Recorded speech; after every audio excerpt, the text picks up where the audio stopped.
오늘 우리가 함께 봉독해 본 이 본문 말씀 내용은 우리 그리스도인들이 삶을 살아가는 데 있어서 이웃과 더불어 어떤 모습으로 살아가야 할 것인지를 교훈하고 있는 그런 말씀입니다.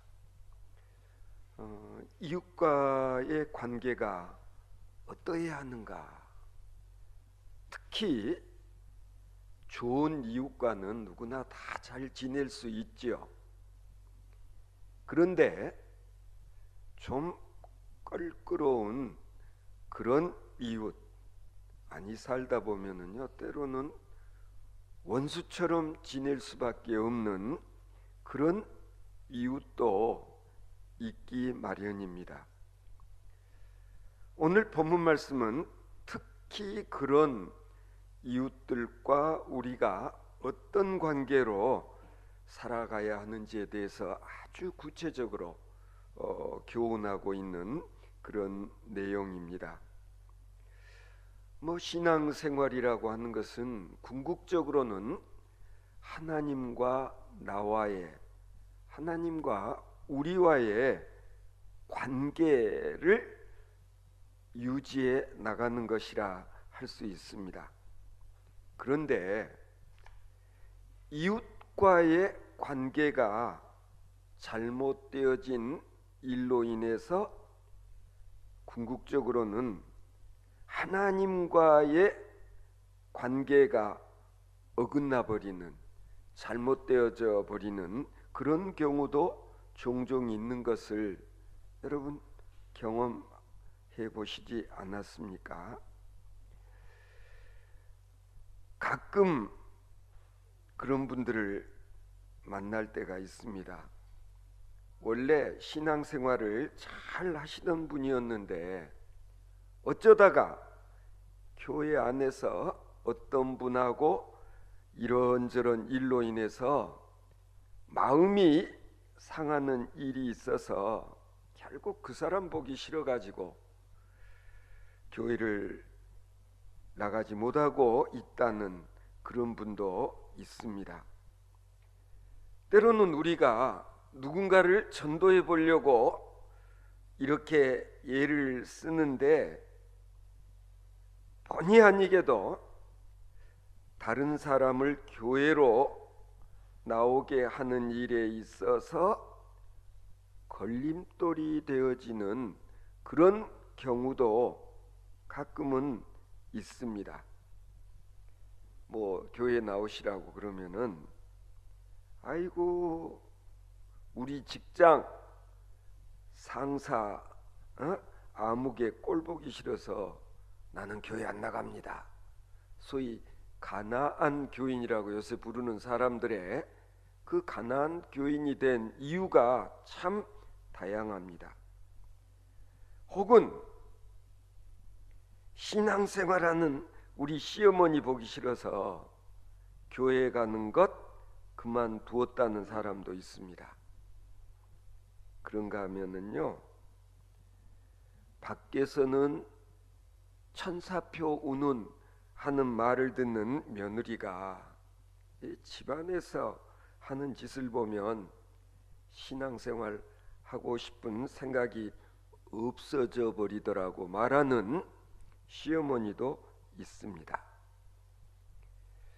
그런 대상이 바로 나라고 한다면 내가 이 다음에 하나님 앞에서 어떻게 책임을 질 것인가?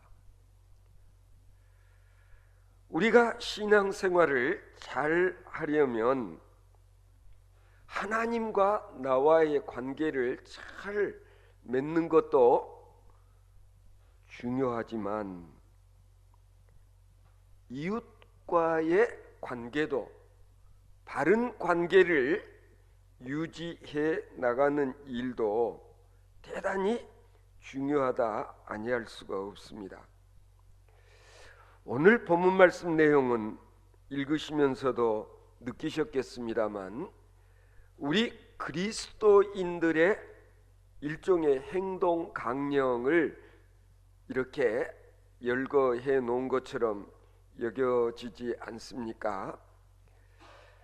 우리와 더불어 살아가는 이웃 중에는 정말 좋아 죽고 못 사는 그런 이웃도 있지만 때로는 나를 핍박하는 그런 이웃도 있습니다.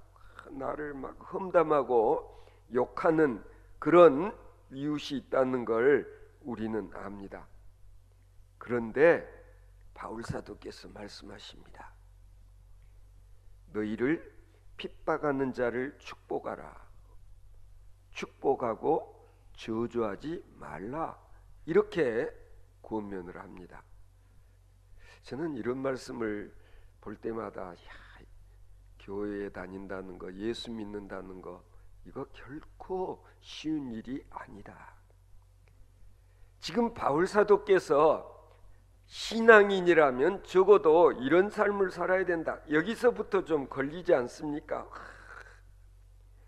어떻게 보면 상당히 고난도의 그런 주문을 하고 있지 않습니까?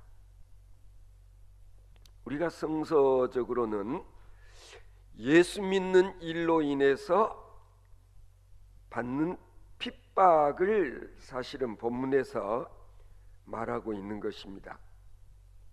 내가 바르게 살려고 애를 쓰고 바르게 신앙생활 잘해보려고 애쓰는 중에 때로는 미움과 어려움을 당하는 그런 경우를 우리가 핍박이라고 할 수 있을 것입니다. 이런 핍박을 내가 당할 때 내가 어떻게 대응을 할 것인가, 어떤 자세를 취할 것인가 하는 것을 지금 바울 사도께서 말씀하고 있는 것입니다. 우리가 세상 살면서 가장 쉬운 방법 있죠. 이에는 이로, 눈에는 눈으로, 이런 식의 말 하지 않습니까? 누군가가 나를 물어뜯으면 나도 같이 물어뜯고, 누군가가 나를 째려보면 나도 째려보고 하는 방법. 그러나 이것은 성경적인 방법이 아니다. 아니, 주님의 마음을 품고 사는 자의 삶은 아니다 라는 그런 얘기죠. 상대방이 나에게 악하게 나올 때에 나도 악하게 대응을 하면 결국은 너도 나도 다 악해지고 말지 않겠습니까? 신앙적인 차원에서 우리는 핍박자를 저주할 여지를 주님께서는 남기지 아니하셨다라는 걸 알 수가 있습니다. 예수님께서 하신 말씀 기억들 하시지 않습니까? 누군가가 나의 오른뺨을 치면 다 나 어떻게 해야 돼? 나의 왼뺨까지 대주면서 때리라고, 그렇게 하라고 예수님께서 말씀을 하셨습니다. 이게 과연 쉬운 일인가? 절대로 쉬운 일이 아닙니다. 우리가 신앙생활을 하다 보면은 이런 경우 많이 우리가 경험을 하게 되는데, 요한복음 15장 18절에서 예수님이 말씀하셨어요. 세상이 너희를 미워하면 너희를 미워하는 것이 아니라 실상은 나를 미워하는 것이다. 그러니까 예수를 믿는다는 이유 하나만으로 차별을 당한다든지 아니면은 괴롭힘을 당하는 그런 일들이 있을 수 있다라는 얘기예요.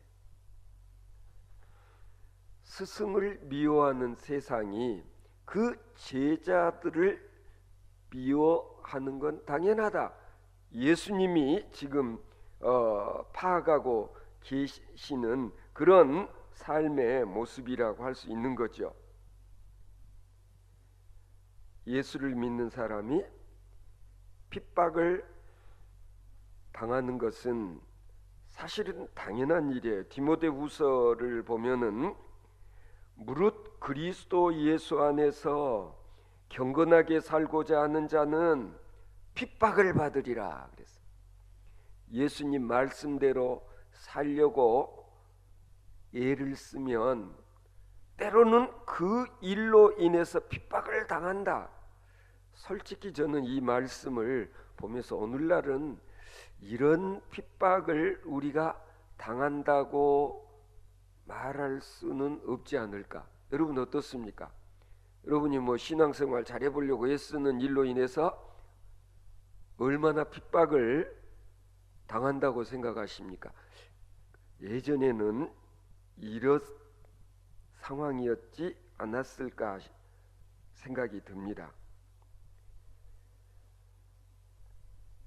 우리가 혹시 신앙생활을 하는 일로 인해서 어려움을 당하거나 핍박을 당할 때는 예수님께서 말씀하신 거예요. 그건 니들 미워서 그러는 게 아니라 나 미워하기 때문에 그런 거니까 너무 괴념치 말아라, 이렇게 말씀하는 거 아니겠습니까? 예수님께서는 이 수준에 머무르는 것이 아니라 오히려 핍박하는 그 사람을 미워하거나 저주하지 말고 축복하라고 그렇게 말씀을 하는 거예요. 단 한번 솔직히 이야기해봐. 응? 누군가가 나를 미워하고 막 못살게 굴고 그런 친구가 있는데 그런 친구를 위해서 축복할 수 있을까? 우리 다나는 항상 정직해. 아니지. 정말 쉬운 일이 아닌데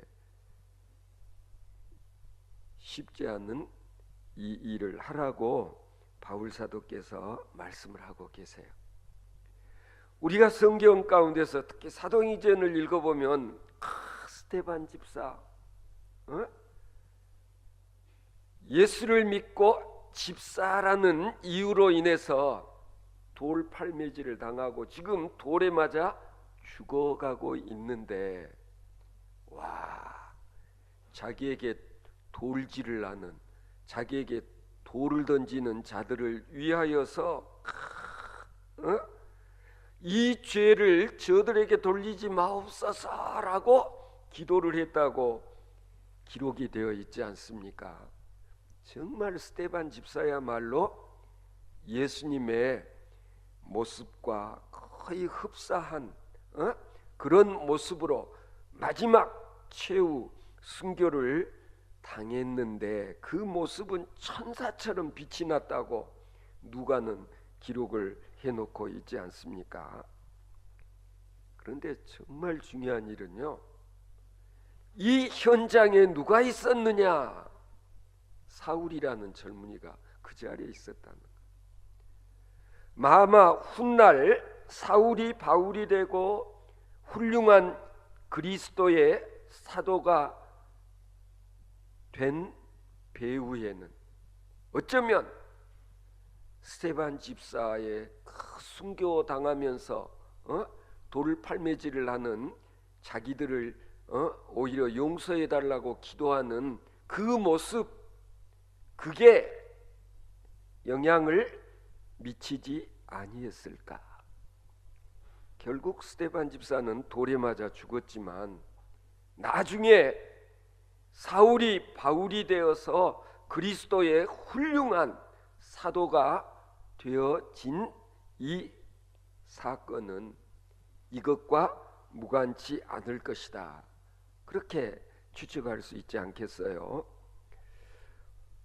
오늘 본문 15절을 보면 즐거워하는 자들로 함께 즐거워하고 우는 자들로 함께 울라라고 또한 권면을 하고 있습니다. 이 정도는 그래도 좀 할만하지 않을까? 이런 정도는 나도 할 수 있지 않을까?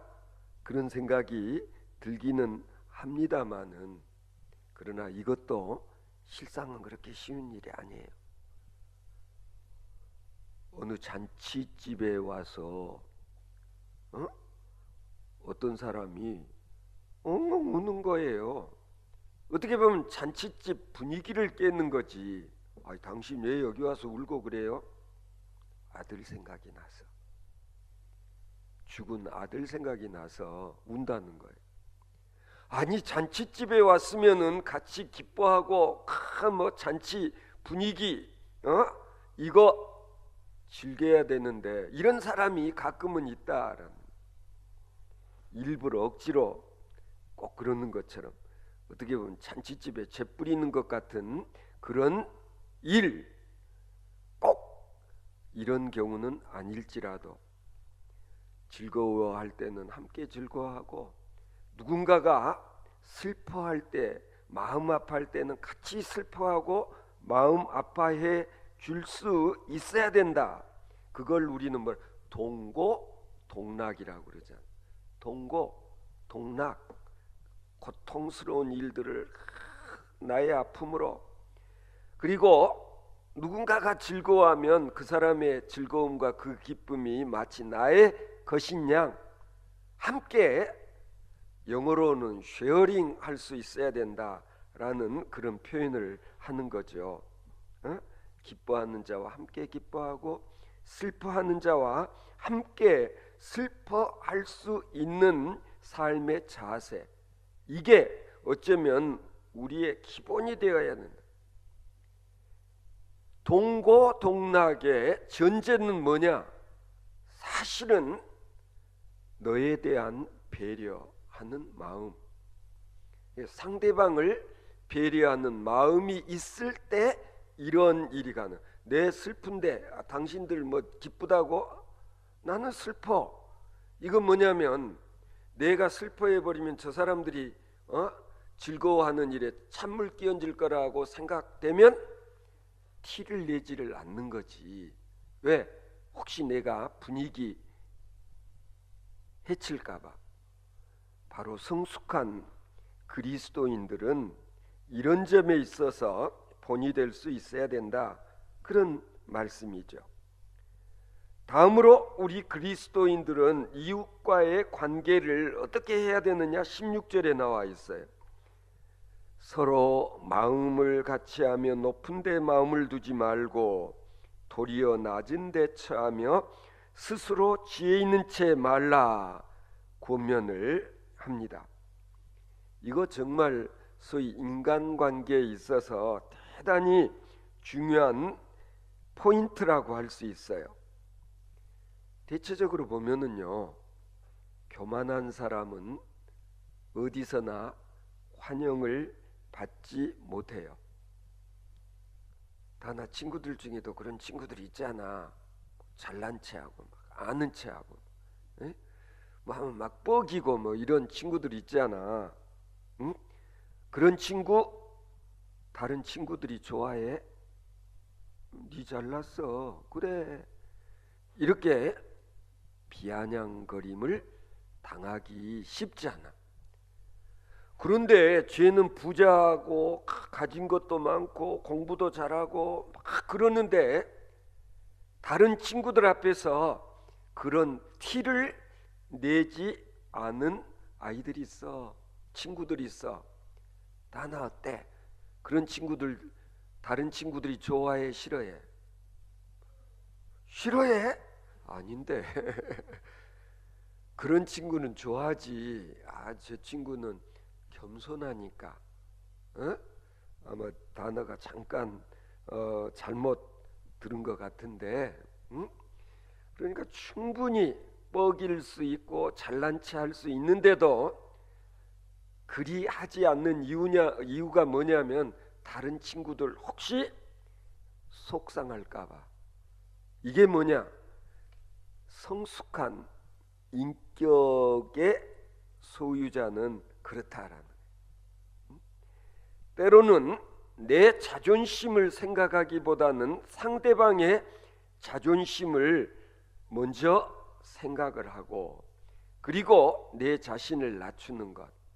그래서 다른 말로 너를 나보다 더 낮게 여기는 마음, 이게 우리 그리스도인들에게 기본이 되어야 한다, 그런 뜻이에요.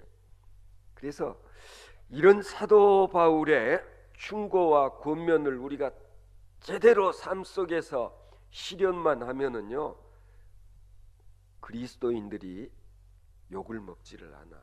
아이고 저 예수쟁이들, 그냥 말만 번드르르하게 이런 식의 욕을 먹지 않는다는 그런 얘기예요. 오늘 계속 본문을 보면 악을 악으로 갚지 말고 모든 사람 앞에서 선을 도모하라, 선을 행하라. 세상 만사가 다 그런 것 같아요. 좋은 목적을 위한 것일지라도 방법이 악하면은 결국은 목적 자체도 악한 것이 되어버리고 만다는 거죠. 그래서 이런 좀 어려운 말을 하기도 하는데, 뭐냐면 방법이 목적을 배신한다. 선한 목적을 가지고 일을 시작을 했는데 뒤에 하다 보니까 방법이 틀렸어. 그러면은 잘못된 방법 때문에 처음에 좋았던 목적까지도 이렇게 되고 만다는 거예요. 그런 뜻이에요.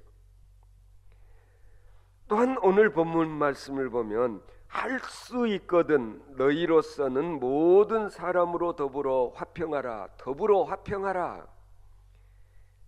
평화를 만드는 사람, 영어로는 피스메이커. 저는 제 이름풀이를 피스메이커라고 그래요. 평화화자, 심을 식자니까 평화를 심는 사람이 되거라. 아마 우리 아버지가 그런 바램을 갖고 저의 이름을 화식이라고 지어 주신 것 같아요. 이름은 좋아. 평화를 심는 사람, 피스메이커가 되라는 그런 뜻 아니겠어요? 할 수 있거든. 아무나 다 언제든지 피스메이커 노릇 할 수 없다, 이거 힘들다, 그런 뜻이에요.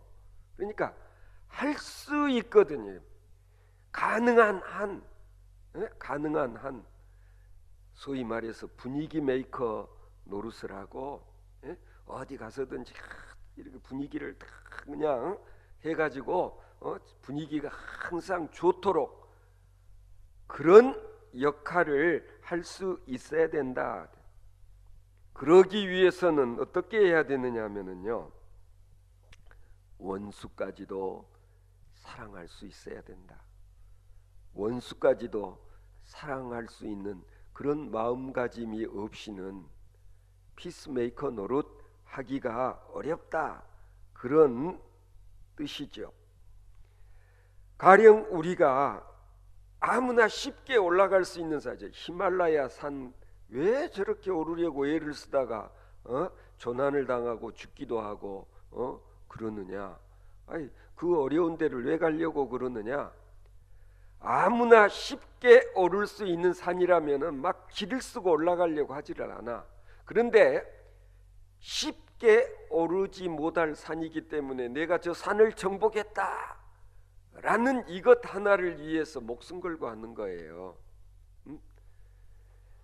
비슷하다. 사도 바울을 통해서 오늘 우리에게 주시는 이런 권면들이 뭐 누구나 맘만 먹으면 쉽게 할 수 있는 일이라고 한다면 이거 굳이 하라 마라 할 필요가 없다는 얘기죠.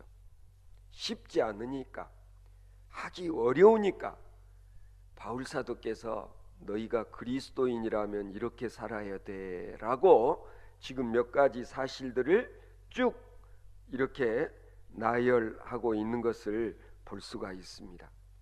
그리스도인의 행동 강령, 그렇게 제목을 붙일 수도 있을 거예요.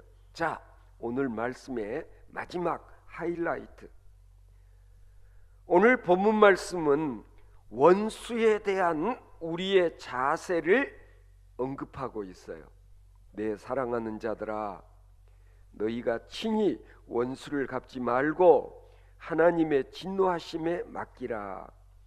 기록되었으되 원수 갚는 것이 내게 있으니 내가 갚으리라 라고 주께서 말씀하시느니라. 내 원수가 줄이거든 먹이고 목마르거든 마시게 하라. 다나 이거 무슨 말이야? 원수가 줄이거든 먹이고 목마르거든 마시게 하라. 무슨 뜻이야? 원수가, 내가 미워하는 사람이 배고파하면은 어떻게 하라고? 먹을 걸 주라고. 그리고 내가 막 미워하는 사람이 막 목말라면 어떻게? 어이구 쎄고 잘됐다, 계속 목말라 봐라. 그러지 말고 어떻게 하라고? 애따, 여기 생수 있다, 마셔라. 이래야 된다는 거예요. 다나 할 수 있어? 이거 쉬워 어려워? 어려워. 이게 보통 어려운 일이 아니야. 응? 우리가 하지 않으면 안 되는 일, 원수를 불쌍히 여기고 그리고 먹이고 마시우게 하라. 그러면 내가 그 자의 머리 위에다가 숯불을 얹어 놓겠다. 이게 지금 이게 하나님께서 이렇게 하신다, 그런 뜻 아니겠어요? 원수 갚는 일은 내가 하는 거 아니다. 차라리 원수를 위해서 먹을 걸 주고 입을 걸 주고 마실 걸 주면, 진짜 벌 받아야 될 원수 같으면 누가 복수를 해줘? 하나님이, 주께서 그리 하신다. 그러니 너는 굳이 원수 갚으려고 애쓰지 말아라, 그런 뜻이에요. 한마디로 말해서 원수 갚으려고 애쓰지 말아라 라는 말씀인데, 어떻게 보면 이게 가장 실천하기 어려운, 가장 난이도가 높은 그런 그리스도인의 삶이 아닐까. 원수를 위하여 저주하지 아니하고, 원수를 향하여 저주하지 아니하고, 오히려 원수를 위해서 기도, 축복 기도 해줄 수 있어야 된다라는 오늘의 이 말씀은 진짜 우리가 실천하기 어려운 그런 그리스도인의 윤리라고 할 수 있을 것입니다. 왜 원수를 갚지 말라고 그랬을까? 다나, 왜 원수를 갚지 말라고 그랬을까? 만일에 내가 누군가에게 원수를 갚아버렸어, 원수를 죽여버렸어. 그러면 어떻게 될까? 그 원수의 자식들은 나를 뭘로? 또 원수로 여길 것이고, 결국에는 내가 또 보복을 당하게 되는 것이, 그게 인과응보의 법칙에 해당되지 않을까. 이 악순환의 고리로부터 벗어날 수 있기 위해서는 원수를 갚는 게 아니라 내가 그냥 오히려 원수를 축복해버리는 것이 끝내는 일이다 라는 걸 가르쳐주고 있어요. 엄청난 지혜, 진리라 아니할 수 없는 거죠. 그러니까 사실은 우리가 예수를 제대로 믿고 이런 그리스도인의 윤리를 삶 속에서 실천하기만 한다면 끝나는 거지. 세상에 어려운 일이 있을 수가 없고 다툴 일이 없고 그렇잖아요. 그래서 어떻게 보면 원수 갚는 가장 좋은 방법이 뭐냐? 배고파하면 먹을 것 주고, 목말라면 마실 것을 주고, 그리고 오히려 미워하는 그 자를 위해서 내가 복을 비는 기도를 하면 어떻게 돼요? 게임은 끝난 것이다. 게임 끝. 그렇다는. 그래, 오늘 사도 바울은 우리들에게 진짜 게임 끝내는 방법, 어벤져스, 뭐 마지막 완결판, 나는 그 영화 보면서 한 절반은 졸고 봤는데 요즘 영화가 왜 저럴까? 그러나 오늘 본문을 통해서 우리에게 교훈하는 핵심은 이렇다. 악에게 지지 말고 선으로 악을 이기라. 참 보통 수준 높은 그런 말씀이 아니죠. 악에게 지지 말고 선으로 악을 이기라. 원수를 용서하고 사랑하는 것만이 가장 확실하게 이기는 최상의 방법이라는 것을 오늘 성경은 우리들에게 가르쳐주고 있는 것입니다. 쉽게 오를 수 있는 산이라면 굳이 오르려고 하지 않는 것과 마찬가지로 실천하기 어려운 말씀이기 때문에 줄 힘을 다해서 지키는 신용이라도 할 수 있어야 되지 않을까. 그렇죠? 그래서 태산이 높다 아래 하늘 아래 메이로다. 뭐 오르고 또 오르면 못 오를 리 없건만 사람이 제한이 오르고 매만 높다 하더라. 뭐 초등학교 다닐 때 배웠던 시조가 생각납니다. 안돼 안돼, 힘들어, 해도 안돼, 그러면 끝, 안 되는 것으로. 그러나 한 번에, 두 번에, 세 번에 노력하면 언젠가는 이런 일들이 우리의 일상의 삶이 되어질 수도 있을 것입니다. 저 높은 곳을 향하여 끊임없이 도전하는 저와 여러분들 되어질 수 있기를 바랍니다.